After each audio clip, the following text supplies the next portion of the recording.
आज का वीडियो उन लोगों के लिए है जो अपने बच्चे की काफ़ी टाइम से थेरेपी करा रहे हैं। थेरेपी सेंटर पे थेरेपी कराना हो या फिर आप घर पर होम प्रोग्राम से थेरेपी करवा रहे हो, पर बच्चे में बहुत ही कम इम्प्रूवमेंट है या इम्प्रूवमेंट नहीं दिख रहा है, या तो फिर उसकी बिहेवियर प्रॉब्लम में हो, या बच्चे की लर्निंग में हो, या फिर बच्चे की स्पीच में हो।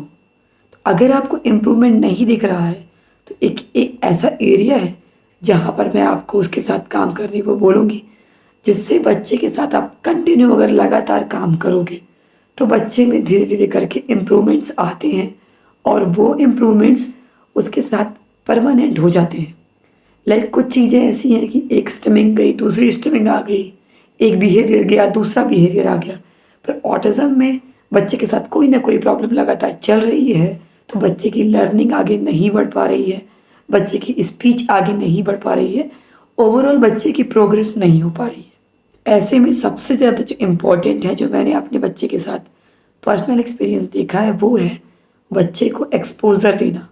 एक्सपोज़र की अगर बच्चे में टैक्टाइल स्टिमिंग की प्रॉब्लम है, वो तरह तरह की सरफेस को छूना चाहता है, या फिर बहुत सारी सरफेस हैं, फैब्रिक ऐसे हैं जिन्हें अवॉइड करता है, या फिर साउंड से उसे प्रॉब्लम है, ऑडिटरी स्टिमिंग है, वो हर तरह के नॉइज़ को एक्सेप्ट नहीं कर पाता, हर जगह हर तरह की चीज़ों के जो साउंड है वहाँ पर वो कंफर्टेबल नहीं हो पाता है, जो घर के डिफरेंट डिफरेंट साउंड्स हैं उनमें एक्सेप्टेबल नहीं है, बाहर जाने में तरह तरह के साउंड्स हैं, जगह जगह की जगहों पे वो जा नहीं पाता है।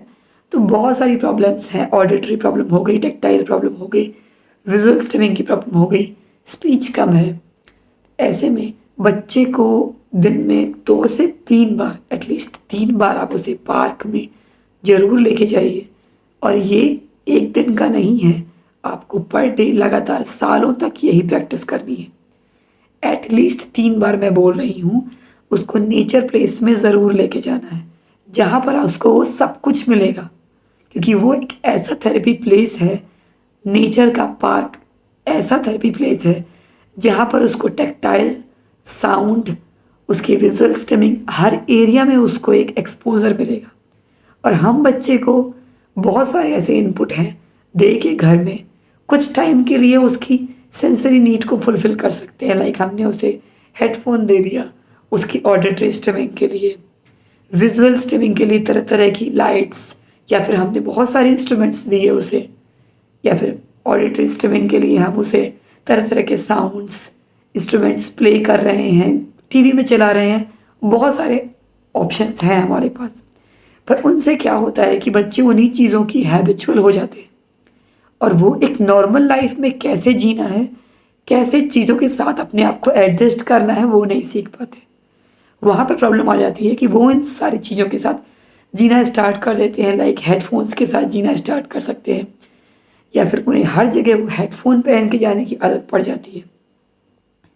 या बच्चे हैं, उन्हें एक पर्टिकुलर लाइट आप दे रहे हो, जो भी उनकी विजुअल स्टिमिंग के लिए दे रहे हो, उनके साथ रहने की आदत पड़ जाती है। तो मैं आपको एक ऐसा ऑल्टरनेट या एक ऐसा थेरेपी बता रही हूँ कि जो बच्चे को आप जितना ज़्यादा से ज़्यादा ले जाओगे बाहर पार्क में, उतना उसमें इम्प्रूवमेंट आएगा। मगर वो इम्प्रूवमेंट एक दिन का नहीं है, महीने का नहीं है, सालों का है। आप सालों कंटिन्यू उसे दिन में कम से कम 3 बार 4 बार बाहर ले जाइए, और वहाँ पर आपको उसके साथ रहना है, उसे एक एक चीज़ समझानी है। लाइक जब भी आप उसे बाहर ले जा रहे हो, तो जो भी हो रहा है वहाँ पर आप उसे अपनी तरफ से समझाते रहो कि हाँ, अगर स्लाइड पे जा रहा है तो स्लाइड पे कैसे क्या करना है, कहीं भी उसे प्रॉब्लम हो रही है, स्विंग कर रहा है तो वहाँ पर भी उसे उसके साथ में रहना है, उसे चीज़ें समझाते रहना है। आसपास पेड़ है, साइकिल चल रही है, कहीं कोई गाड़ी निकल रही है, पानी बरस रहा है, मंदिर में ले जाइए, डिफरेंट डिफरेंट जगहों पर उसे आप ले जाइए। वो सारा सेंसरी इनपुट देगा, और वो इनपुट जब वो लेगा तो वो उस बाहर के सोशल इन्वायरमेंट में, या फिर जिस दुनिया में हम रह रहे हैं वहाँ पर रहने के लिए वो आदी हो जाएगा। ये चीज़ें मैंने अपने बच्चे के साथ ट्राई की हैं। लाइक उसे पार्क में ले जाना है तो मंदिर में भी ले जाना है, वहाँ पे डिफरेंट डिफरेंट साउंड मिल रहे हैं। आप वो चीज़ें देखिए और एनालिसिस कीजिए, एनालाइज़ कीजिए कि कहाँ पर उसे क्या अच्छा लग रहा है, क्या नहीं अच्छा लग रहा है। आप खुद समझिए और उन्हें नोट डाउन कीजिए। उसके हिसाब से आप उसके साथ वो चीज़ें रिपीट कीजिए कि हाँ, जहाँ पर उसे ज़्यादा कंफर्टेबल लग रहा है उन चीज़ों पे ज़्यादा ले जाइए। ज़्यादा से ज़्यादा बाहर ले जाइए तो वहाँ पर फिज़िकल वर्कआउट कराइए, स्पोर्ट्स कराइए। अगर उसे नहीं भी आता है तब भी आप उसके साथ खेलिए। जिस स्पोर्ट्स में उसका इंटरेस्ट आ रहा है, 1% भी आ रहा है तो आप उसमें अपना 80% 100% लगाइए इनपुट, तब जाके वो धीरे धीरे करके बढ़ना स्टार्ट करेगा। अगर आप उसे स्पोर्ट्स में लगाओगे, बाहर की दुनिया का एक्सपोजर दोगे तो उसकी वो सेंसरी सीकिंग वहीं से ही ख़त्म हो जाएगी। आपको तरह तरह के इंस्ट्रूमेंट घर पर नहीं देने पड़ेंगे। जो मैंने फील किया कि अगर आप उसे घर में रखती हूँ मैं, और घर में रख के तरह तरह की चीज़ें दी, हेडफोन दिया, टीवी में मैंने उसको साउंड सुनाए, हमिंग साउंड और एनिमल साउंड गाने सुनाए, और उसकी बाकी सारी चीज़ों के लिए भी उसे इनपुट दिया। वो बेटर है कि वो पार्क में जा रहा है, वो सारी चीज़ों के सेंसरी इनपुट ले रहा है। डिफरेंट डिफरेंट सरफेस है, मिट्टी है, कभी टच करना है, कभी नंगे पैर घूमना है, जहाँ उसे टेक्टाइल इनपुट भी मिल रहा है। मगर इसमें आपको टाइम देना पड़ेगा, क्योंकि टाइम का बहुत ज़्यादा इन्वेस्टमेंट है ऐसे बच्चों के साथ। और वो जब आप फॉलो करोगे तो आप ये देखोगे कि बच्चा ज़्यादा से ज़्यादा आपसे पार्क जाने के लिए या बाहर जाने के लिए बोलेगा। तो उसमें आपका भी बेनिफिट है कि वो बाहर के एनवायरनमेंट में एडजस्ट करना सीख रहा है, जहाँ पर लोग हैं वहाँ एडजस्ट करना सीख रहा है, ना कि वो थेरेपी सेंटर्स के ही सहारे जीना सीख रहा है। मैं ऐसा नहीं कहूँगी कि थेरेपी सेंटर में जाना गलत है, वहाँ से आप चीज़ें सीखिए, सिखाइए, पर आप एक तरीके से अपने बच्चे को उस माहौल में रहने के लिए आदी बनाइए जहाँ पर आपको रहना है। वहाँ से उसे सेंसरी इनपुट देने के लिए कोशिश कीजिए कि वो उन सब जगहों से सेंसरी इनपुट ले। कि मंदिर में जा रहा है तो वहाँ पे जितने भी साउंड्स हैं उनसे कैसे उसे सेंसरी इनपुट लेना है, धीरे धीरे करके वो एडजस्ट होगा। घर में है कुछ चीज़ों की अगर वो साउंड है, जैसे लाइक कुकर का हो गया, माइक्रोवेव का हो गया, या फिर किसी भी तरह का साउंड है जिससे वो बिल्कुल नहीं पसंद कर रहा है, तो हाँ, आप उसे बंद कर सकते हैं। पर धीरे धीरे करके उसे हर एक साउंड की आदत भी डलवानी है, हर एक तरह की चीज़ों की उसे आदत डलवानी है। किसी एक पर्टिकुलर तरह का अगर उसे टच कुछ तरह का उसे पसंद है तो आप वो उसे घर में दे रहे हैं, उस फैब्रिक का टच, पिलो का टच, सॉफ्ट टॉय का टच, वो ठीक है। पर आप वो हर तरह का टच उसे बाहर भी पार्क में दे सकते हो।